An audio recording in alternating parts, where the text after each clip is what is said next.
Ini segini luasnya nih.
Halo, assalamualaikum warahmatullahi wabarakatuh. Jumpa lagi dengan saya, Freddy Sudaryanto, di channel YouTube-nya Freddy Sudaryanto Sport, masih seputar kasus Jalan Cagak Subang. Baik, malam ini saya akan coba melanjutkan video saya yang 2 hari ke belakang, yaitu masalah tempat pembakaran sampah.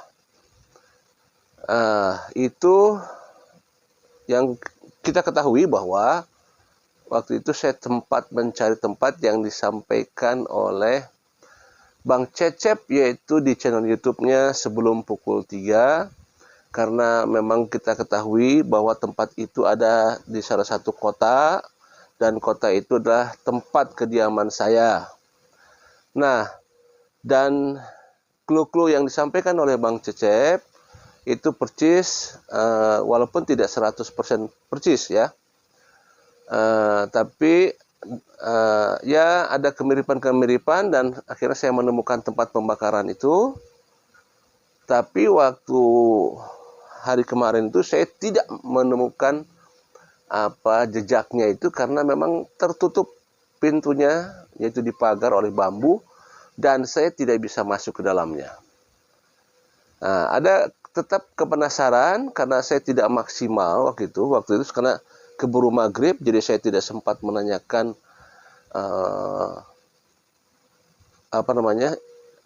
status daripada tanah tersebut ya, kepemilikan siapa, kemudian apa yang selama ini kegiatan di lahan tersebut, karena di situ adalah bukan tempat sampah, tetapi memang sebuah lahan yang banyak pembakaran sampah di situ, gitu ya, tapi bukan tempat sampah. Nah, akhirnya saya coba untuk mencari tahu, dan saya berusaha untuk menghubungi beberapa orang yang kira-kiranya akan memberikan informasi terhadap lahan tersebut. Nggak lama sebenarnya sih, cuma saya menemui beberapa orang, dia 2 orang kalau nggak salah ya. 1 orang saya temui, dan 1 orang itu mengatakan tidak tahu sama sekali. Kemudian orang itu menunjukkan kepada salah satu aparat di situ ya, dan saya bertanya kepada aparat di situ, dan alhamdulillah, dan beliau mengetahui status daripada tanah tersebut, bahwa tanah tersebut adalah kepemilikan dari seseorang yang memang bukan tinggal di situ, tapi tinggalnya di Bandung ya, dan menyebutkan namanya siapa, orangnya siapa disebutkan di situ, kemudian malah disebutkan juga luas tanah dan lain sebagainya. Karena memang pada saat itu saya menanyakan masalah apakah tanah itu dijual apa tidak. Ya, katanya dijual dan kepemilikannya punya itu, dan sertifikatnya juga diperlihatkan, SPT-nya diperlihatkan ya. Ya bagus juga sekalian karena memang ada informasi rekan-rekan atau teman saya memang ada yang lagi mencari tanah, jadi bisa sekalian gitu ya, bisa sekalian apa namanya ya, satu kali gayu dua pulau terlampaui ya. Jadi teman saya juga lagi mencari tanah, jadi sekalian saja gitu, karena itu ternyata tanahnya dijual walaupun tidak ada pelang jualnya, jadi ada informasi double information. Nah, jadi tanah itu kepemilikan seseorang yang tinggalnya di Bandung dan memang tanah itu memang mau dijual, ya. Nah, kemudian saya iseng-iseng tanya, Pak, kok ini kenapa dipagar bambu? Dan ini sepertinya ditutup paten gitu. Oh iya, saya sengaja, malah saya yang memagarnya. Oh, jadi ternyata yang memagarnya adalah bapak itu, aparat setempat, dipagar oleh bapak itu, ya. Nah, tujuannya apa dipagar? Soalnya kalau nggak dipagar banyak orang masuk ke sini. Ada yang numpang buang air kecil, ada yang buang sampah seenaknya. Ya karena bapak diberikan amanat oleh yang punya, ya udah sama bapak ditutup gitu. Nah, perkiraan waktu itu saya, waktu kemarin jam 5 itu memang terlihat seperti paten, tapi ternyata setelah diselidiki sama bapak itu bisa dibuka ternyata. Ya, bisa dibuka dan ternyata memang itu seperti paten, seperti dari luar, ternyata itu ada double begitu, bambu dengan bambu, ternyata itu bisa diangkat si bambunya. Dan saya bisa masuk ke dalam. Jadi bukan pintu, memang diangkat si bambunya memang gitu. Jadi karena memang untuk menghindari orang masuk begitu masuk saja gitu. Dan saya mohon izin kepada Bapak untuk bisa melihat-lihat di dalam. Ya, saya melihat di dalam, mulai dari ukurannya saya ukur, termasuk saya juga bisa memvideokan beberapa barang yang ada di bekas pembakaran di sana. Ya, kan susah kalau memang iya ya. Kalau memang iya ada sisa pembakaran di sana, kalau sudah 9 bulan memang udah kepanasan, sudah kehujanan dan bersatu dengan bakaran-bakaran yang lain memang agak susah ya. Walaupun sebenarnya kalau di level bisa saja ke selidiki ya.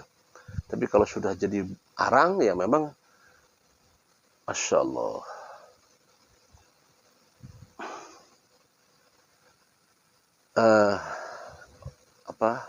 Seperti ada yang liwat barusan. Masya Allah.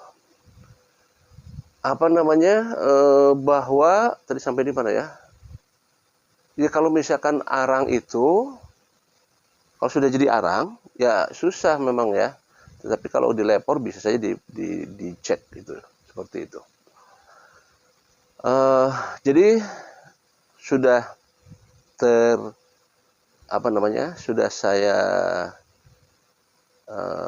berikan jawaban ya, bahwa kepemilikan tanah tersebut adalah orang Bandung ya. Kemudian memang tanah itu mau dijual. Kemudian ditutup bambu itu adalah ada atas inisiatif petugas aparat setempat ya, bukan aparat lain tapi aparat setempat yang memang diamanati oleh yang punyanya untuk menutup. Alasannya untuk keamanan daripada orang masuk begitu saja dan membuang sampah di situ sembarangan gitu. Nah itu, jadi tidak ada hal yang lain ya. Jadi memang aparat setempat saja ya. Mungkin dia ketua RT atau ketua RW ya memagar itu semua. Dan masalah bakaran itu sekali lagi saya tidak bisa melihat karena sudah saya videokan juga, susah untuk melihatnya ya. Baik, itulah rasa kepenasaran saya, sekaligus juga menjawab rekan-rekan sahabat netizen yang menanyakan kepada saya, Bang Fred katanya, coba tanyakan lahan itu kepemilikan siapa, kemudian masalah pagarnya coba ditanyakan, Kemudian apakah ada kejadian apa di sana? Tidak ada kejadian apa-apa ya. Jadi selama ini memang tidak ada yang aneh, karena kalau misalkan ada sesuatu yang aneh pasti aparat setempat itu pasti memberikan informasi. Tetapi kemarin tadi pagi itu tidak ada informasi apa-apa. Jadi pure kalau saya lihat ya, untuk sementara ini kalau saya lihat itu betul-betul pure lahan yang memang ditutup atas dasar untuk menghindari masyarakat yang mau membuang sampah sembarangan. Untuk sementara itu yang saya dapat ya. Jadi belum ada indikasi-indikasi ke arah yang lebih lebih khusus, tidak ada ya. Demikianlah materi malam ini saya sampaikan sekali lagi bahwa ini atas dasar karena saya lakukan sekali lagi atas dasar memang satu adalah informasinya di kota Cimahi, sehingga karena saya warga Cimahi tergugah hati saya untuk bergerak. Masa dikasih tahu orang Cimahi, masa orang Cimahi diam saja kan gitu ya. Jadi itu mas sebagai spontanitas saja. Spontanitas saya bergerak karena saya orang Cimahi. Kalau saya bukan orang Cimahi kan jauh teuing. Kalau misalkan saya dari Subang datang ke situ kan terlalu jauh ya. Karena orang Cimahi jadi saya dekat, jaraknya nggak sampai 10 menit lah ke tempat itu. Dan dari rumah saya juga tidak terlalu jauh. Gitu. Baik, demikian malam ini selalu kita berdoa agar kasus ini segera terungkap. Mudah-mudahan cepat terungkap. Kita doakan selalu. Walaupun ada suara-suara pesimis dan lain sebagainya, itu jangan sampai juga kita jadi ikut pesimis, tapi kita tetap harus optimis karena kita yakin kepolisian Indonesia, khususnya Polda Jabar, insya Allah akan mengungkap kasus ini. Kita doakan selalu. Assalamualaikum warahmatullahi wabarakatuh.